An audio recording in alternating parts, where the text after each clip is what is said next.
Hey everyone, and welcome to my walkthrough for Phase 5 of the Dragonsong's Reprise Ultimate. In this one we are going to be fighting Thordan again, so let's just get started. First thing that he's going to do is cast Incarnation. This is going to be resurrecting the dead dragons on the floor. And then he's also going to be casting the Dragon's Eye. This is going to give Thordan a damage buff, so all of his attacks are going to be dealing a bit more damage. After this, he's going to auto-attack your main tank twice, and then we go into the first big mechanic. Now, these auto-attacks might seem like they're not really hurting that much, but it is because I actually have a fair amount of light mitigation on. So, for example, I get Divine Benison from my White Mage, Oblation TBN from my Dark Knight, and I also used Bloodwetting myself. So those short cooldown mitigations, make sure you put them on the main tank, because otherwise they will actually get chunked quite a bit. So, then we go into Wrath of the Heavens, first big mechanic. First thing that we'll want to do is locate our dive starting position. So what's happening here is the white dragon is going to dive through the middle of the arena. The two knights are tethered to two players, so they'll be jumping towards them. This is also proximity damage, so you essentially want to be on the opposite side of the arena from the knight that you are tethered towards. And then we also have this blue marker over here, which is a defamation marker. They're going to be doing a very big AoE around them, so you need to make sure that this doesn't hit any players. So to dodge this, we have our two tethered players move opposite to their knights. We have our defamation player go to the northwest side of the arena, again if our dive is our relative north, and the other 5 players are going to be moving to the right side. Reason why this defamation player needs to go northwest and not west, for example, is because otherwise they're going to be hitting the player with the dive, and if they hit the player with the dive, they're going to be dying. So that's why you want to do it like that. So this is our initial spread positions. Now, while we are doing the dodge over here, 2 players will also get marked with a Thunder debuff. Works exactly the same as in UCOP. During the second phase, when you're fighting Nail, those players will do a small Thunder AoE around themselves that inflicts paralyze and damage on everyone that is not the intended Thunder player. So you want to make sure that they are away from the group at the end of the mechanic. This is indicated by a little Thunder Strike, which you'll see happening on my Dark Knight on the left here and my White Mage on the top right. And you'll also be able to see it in the party list. So also those 2 players will be able to see it on their debuff bar. And you can see right here the Thunder players are getting marked. So, as the dragon dives through the arena, this is called Twisting Dive, which you can also see on the aggro list right here. People will also spawn twisters, again just like in UCOP. Now the only thing that's different here is that the twisters lock in about a second later than the usual timing that we're used to from T5 and UCOP if you've done those fights before. So make sure that you move a little bit later than if you're used to from those other fights. So, dives go out right here, players move for their twisters. So as you can see, these little green puddles on the floor, those are the twisters. If you run into those, they'll do a big explosion around them, knocking people into the wall and thus killing them. Next thing that's going to happen is one player is going to be getting this green marker over here. This is a dive bomb marker. There are more dragons around the arena, like for example, you can see the tail of one on the top left right here. They're going to be diving towards this player, and the position is going to lock in when this marker disappears. What you want to do with this one is you want to run to the opposite side of the final save spot of this mechanic. Now, to find the final save spot, we have to find where the warrior ad spawns. So we have 2 ads spawning. We have a black mage over here on my side of the arena. That means that the warrior is on the other side of the arena. This is also random in which position these 2 spawn. So just locate where they spawn, as that is going to be your final save spot, the warrior that is. So player with the green debuff moves towards to 3 in this case because they want to move towards the black mage. And then everybody also wants to be spread because Thordan is going to do Ascalon's Mercy Concealed, which are these cleaves right here, which is going to go on everyone. So you need to make sure that everybody is spread out as to not get hit by 2 of these, because if you get hit by 2, then you are going to die because you do get a debuff on you that you can't get hit by 2. So over here, we're going to get 2 more mechanics, which you'll see right here. One player will get eruptions. These will go out 4 times, and one player will get hit by fireballs. These will hit 5 times before they're done, and you want to make sure that these are baited away from the safe spots, which is why we move back to the outside of the arena so that we can see who gets hit by it, and also if you're the person baiting them, that you have as much space as possible before you have to go to the final safe spot. So we all go over here. and then we are safe. So this ant is going to do a cleave around himself, or like a donut AoE, I guess you could say. Everybody that did not get Thunder, stand close to Torden, kind of on this black ring right here. We have a second black ring a little bit further to the outside of the arena. That is where our two Thunder players are going to be positioning themselves. So as soon as they get the Thunder debuff, they can say, I'm going left, I'm going right, and that is how they position at the back of the map here. I'm going to just wait for this to disappear, and then you can see right here, our two Thunder AoEs went out as well. And then at the end of this, Torden is going to cast Ancient Quagga, which is going to be his raid-wide AoE. So that's the whole mechanic. Let's rewind it from the beginning so that you can kind of see what has to happen again. So, Wrath of the Heaven starts casting. Then the first thing that we want to do is locate where the dive is going to start. So in this case, it's on the right of me. Player with the blue debuff goes northwest. Players with the tethers go opposite of their adds. Everybody else goes to the right. Oh, also something I forgot to mention, if you have a tether, this line right here on the arena is where your safe spot is going to be. It's also the same as this little marking on the edge of the arena. You basically want to be in between the middle of these two markers. So between south in this case, and then southeast as well. Then you wait for the dives to go out, move for Twister. Player with the green marker moves towards the Black Mage, as you can see right here. Everybody else spreads out for the cleaves. Wait for these two like eruptions and fireballs to go out so you know who they are on. Start moving towards a safe spot. The group closer to Torden, the people with Thunder, go to the outer edge, or like the outer ring of the safe spot. And then that is the end of the mechanic. Heal up, mitigate for Ancient Quagga. After Ancient Quagga, Torden is going to do one auto attack on the main tank. So again, make sure that your tank is healthy enough to survive this. And then he's going to do a double tank buster, just like in phase 2, Heavenly Heal, which applies a debuff into a triple cleave. Now, I believe that Warrior is the only tank that can use their tank invuln here, because in phase 6 you're kind of forced to use a tank invuln. And I think Warrior is the only one that is short enough to be able to do this. So if you don't have a Warrior, just do a tank swap here, like you would have done in phase 2. Then we go into Death of the Heavens. For this one, we're going to be locating the Warrior. The Warrior is going to become our relative north. What we do here is we're going to be forming a line. As you can see, we kind of form a line. 4 players are going to get Doom.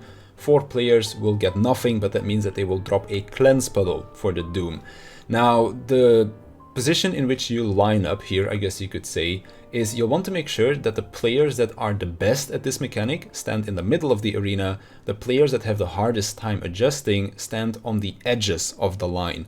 Reason being is that the players on the edge will always have the same positioning to dodge the first part of this mechanic. Players that are in the middle will have to adjust the most. So that's why you want to do it like that. What we do here is when our Dooms are getting locked in, they are going to be moving forward, so towards the Warrior. The players without Doom are going to be moving backwards. Reason why we do that is because there are only 6 safe spots on the map. 2 of them can house 2 players, and we want to spread out into those safe spots. So by doing this, we can very easily see where everyone needs to go. So if I take, for example, our 4 Doom players here, because you can see them on the screen, the furthest left Doom goes to the west side.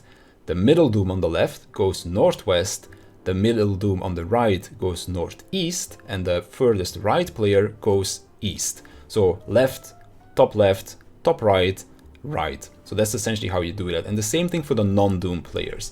Our White Mage is going to go west, I am going to go southwest, Scholar here is going to go southeast, and then our last player, which I believe is our Dancer, is going to go east. So that's how we dodge this mechanic. There are only 6 safe spots, as I mentioned before, because there's going to be a lot of AoEs happening right here, and this is how you can kind of see the safe spots. So on east and west, we can have 2 players. We'll have our non-Doom player on the edge of the arena.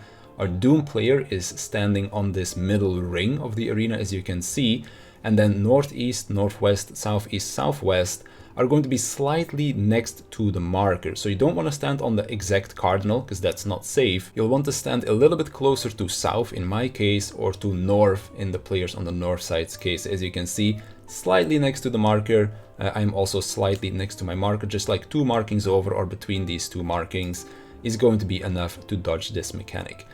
Over here, everybody is going to get that Thunder AoE again from the first trio, so that is why we all have to be spread out and why these two players are spread out as well. Then the Warrior, same thing as trio 1, is going to be doing that pulsating earthquake through the arena.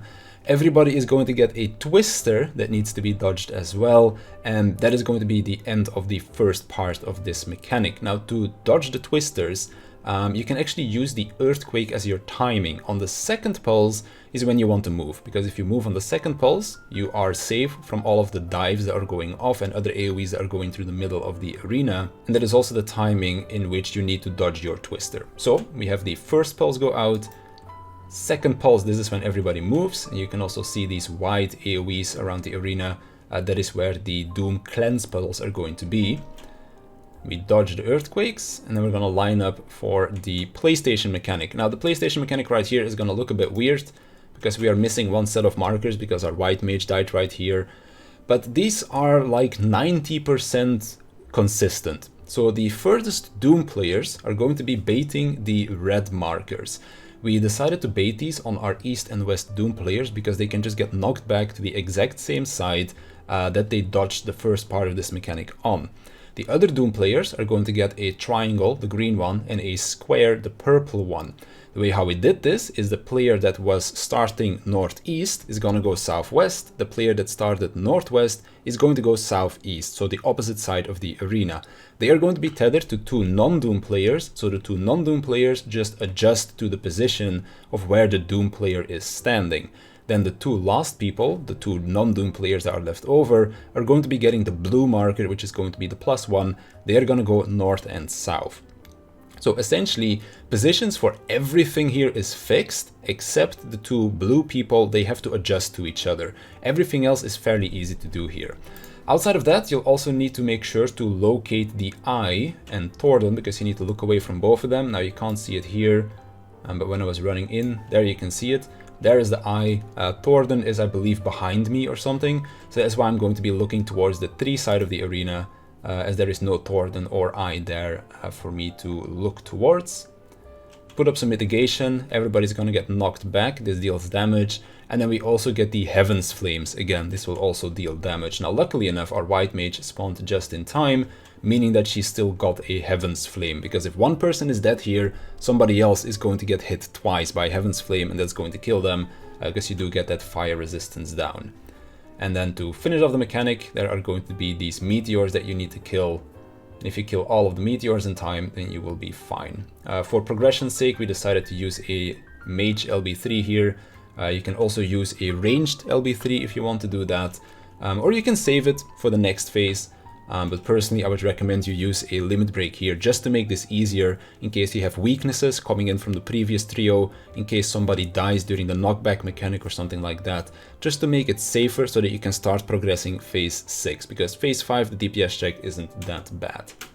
So, end of the mechanic, Ancient Quagga once again, and then we are going to be getting another double tank buster. So my Dark Knight is going to get hit by the Heavenly Heal, and then I'm going to be getting hit by the triple cleave afterwards. So we both use cooldowns for this, so that we can survive this. And then one final thing to note is that you do not want to kill Thornton here. As soon as he hits 2%, he's gonna drop down and beg for mercy.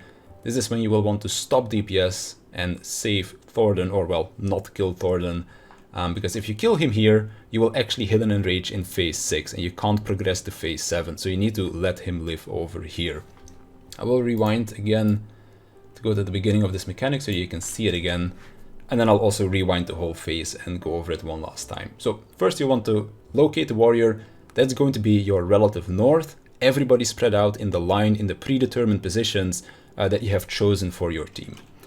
The Dooms go out. Doom players move towards the warrior. Non-Doom players move away from the warrior so that you can see where you have to go.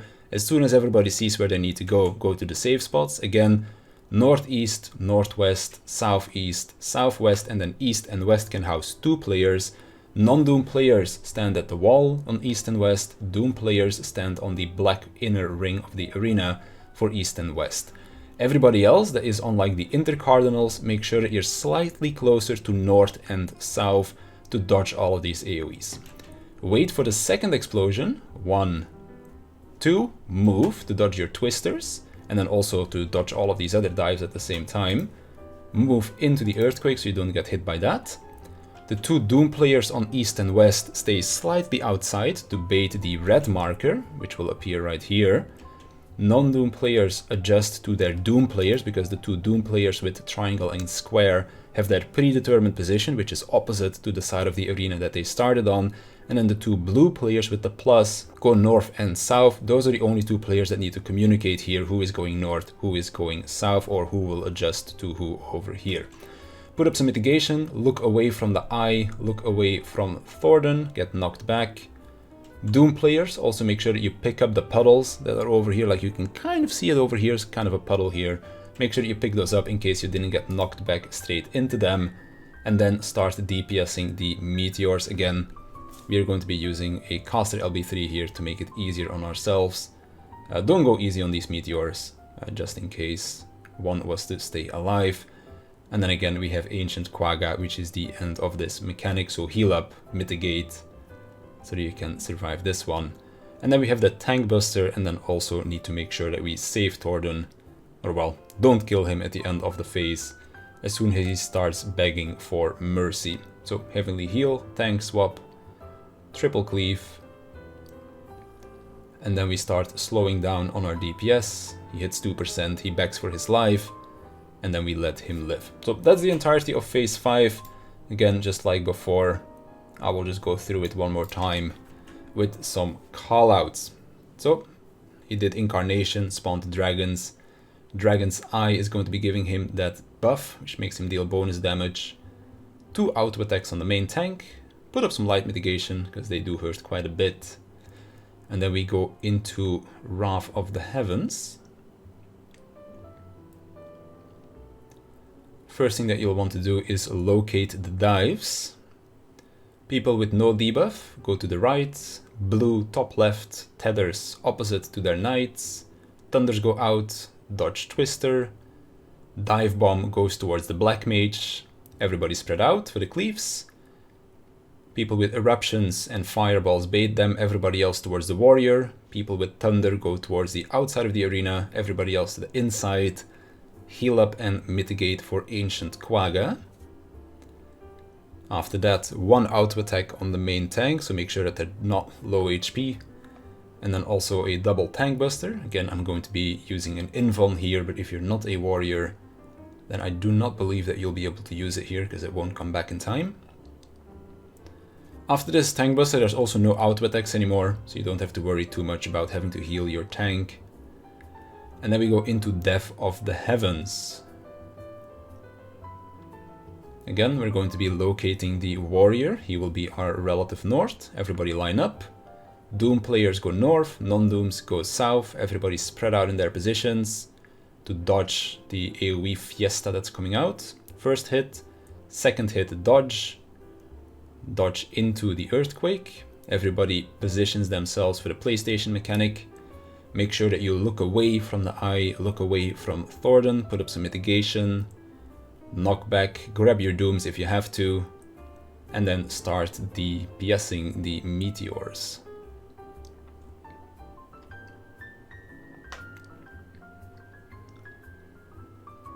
Once all of the meteors have been killed, make sure that you heal up and mitigate, because we will be getting 1 more Ancient Quagga.